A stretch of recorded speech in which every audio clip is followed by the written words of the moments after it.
Bloody birds have been at it again, folks. Bloody mess. They've dug up everything in this garden bed. I just got back here from a big day. Now, before I go on, if you're watching this as we've just uploaded it, I'm going to be at the Laverton Market today. We've got a stall there as well. I'm doing some presentations, Q&A with everybody. So come down. It's a great day. It's a big Garden Days event, pre-grand final celebration. So lots of stall holders with plant lives, fruit and veggies, and all the other usual outlets that you have there, as well as myself being there. So pop down to Laverton Market, say hello, and if you need some advice, I'll be there to share it with you too. Now, in the meantime, I want to show you this, the big Moluccas. Now, it's not me trying to say, hey, look what I've done, I've been able to achieve something. What I've been actually doing with this here is, now, if you remember about 3 or 4 weeks ago, I sowed the seeds, but I didn't take them inside or put them in a hothouse or on a heat mat. I literally left them on this tray, or in this tray, and this little mini hothouse that we have available, and people have used them many a times. Now, they're great because they do create, you know, the bit of heat inside. They're not a lot, obviously, but the condensation is the main part about it, because what it does, it evaporates, it sort of sticks to the walls of this part here, becomes quite damp, and then falls back down and circulates itself again. So self-watering to some degree. But the more important message here is that, folks, because I know a lot of you have done this, you've sown your seeds, in particular the big Moluccas, right? Because they're a bit more difficult than the other varieties to actually germinate. Some of them won't germinate because the seeds, we can't actually physically test each one and see if how 100% or accurate they are going to be in germinating. You can do things like soak them in water. If they sink, they're viable. If they float, they're hollow. So they're the ones that float, you toss out, you turf out and ignore. I didn't do that. I basically found some old packets that I had, some leftovers and all that. I threw them into this mix here. Now this mix here, for those who don't know, it's our compost and our cocoa gone through a sieving stage. It's a 50-50 mix, and we've got all the fine particles of each medium, brought them together and filled in these little cell trays, 72 cell tray. Now, you can't see all of them. I'm going to put my glasses on because I can't see any of them. And what I'm looking at here now is the surface of the soil. See, there's a seed there. That hasn't popped up. That's showing signs there. There any more? Is that the only one? Maybe that's the only one at the moment. I can't tell for the others. The soil, they haven't broken the surface. And what I'm looking for is the seed to start merging up. Because what happens with the seed, it actually pops up on the end of the plant there. You see the first couple of leaves that come out. It sits on the tip of that, then it falls off. But when it first emerges, the seed is the first thing that you'll see coming out of the ground there before the actual stem starts to evolve and grow through. Now, these, as I was saying, these were sitting outside, and a lot of us do this, and I've done this as a trial this year. Normally I sit them on a heat mat with a closed environment, so I got that extra heat happening, but I didn't do that straight away.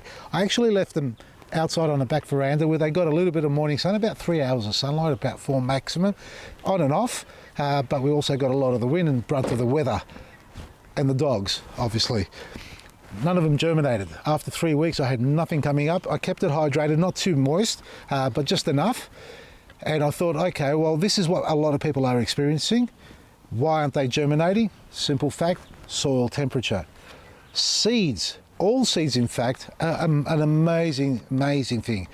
They carry the, you can say, the DNA of a mother plant. It's got the information of how that plant grew, the mother plant that is. It's got all the microbes. It's got all those essential minerals, I suppose, if you like, on the seed. It's prepared. It's jacked up, ready to go, and all it needs is the right temperature, the right time of year, basically, if you want to let Mother Nature do it for you outside. But if you want to control it, well, you can mimic what Mother Nature does in spring, summer. That's by heating up the soil, and I don't mean by putting it on a flame. I'm talking maybe on a hot water system, or even getting a heat mat and placing that underneath and cranking it up to about 18 or 20 degrees.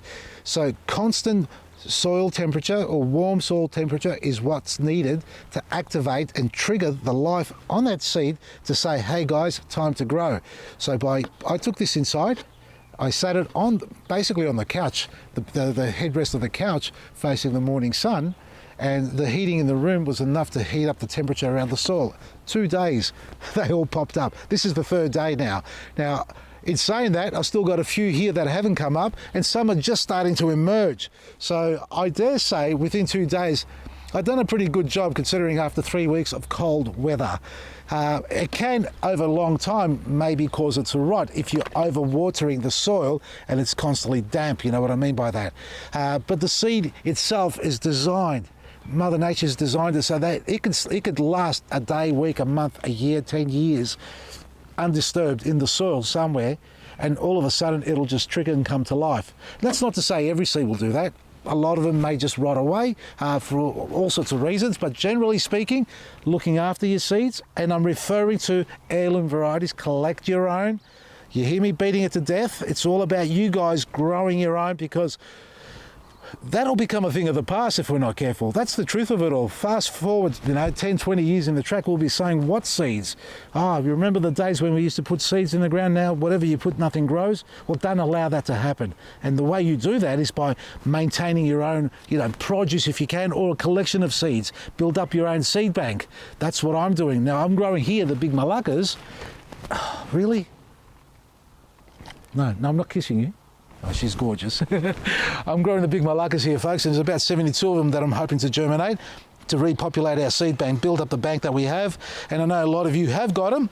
And those who haven't, well, find someone who has.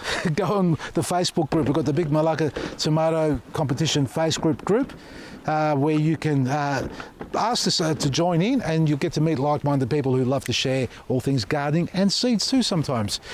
VasilisGarden.com. I'm at the Laverton Market today. I was going to call it Farmers Market, but technically it probably will be. There'll be so much produce there available for everybody. So pop down, say hello. And on Saturday, I'm heading up to Shepparton Plant Farm, folks, to hang out with Craig and his wife, Kate, doing a big presentation there. So pop down. We've got a truckload of goods up there as well. For those who haven't been able to get our planting mix, it's going to be there. Now, if you're up there on today, Friday, that is, folks, Sophie from PGA, Plant Growers Australia, will be holding a wonderful session, a Q&A, and talking all things flowering and pollinators. So if you're really keen on your flowering plants as well, Sophie's the lady to actually go and see and talk to and ask as many questions as you have. And on Saturday, I'm going to be there, Q&A, as obviously talking about vegetables and flowers too, I suppose, and fruit trees, and anything you need to know or ask about there, I'll be there to talk about it, because I'm running out of words because I'm repeating myself.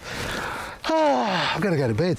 All right, so Laverton today, I better hurry up and go, and Shepparton on Saturday, and we might be staying the night, so if you can't get out there on Saturday, pop out Sunday morning. You probably see me hanging around, checking out some of the wonderful plants Craig and his team have there available, along with all our wonderful products. VasilisGarden.com, big weekend specials, folks. Take advantage of the grand final season sales that we have on, and enjoy your gardening. From me, Vasili, Maresi.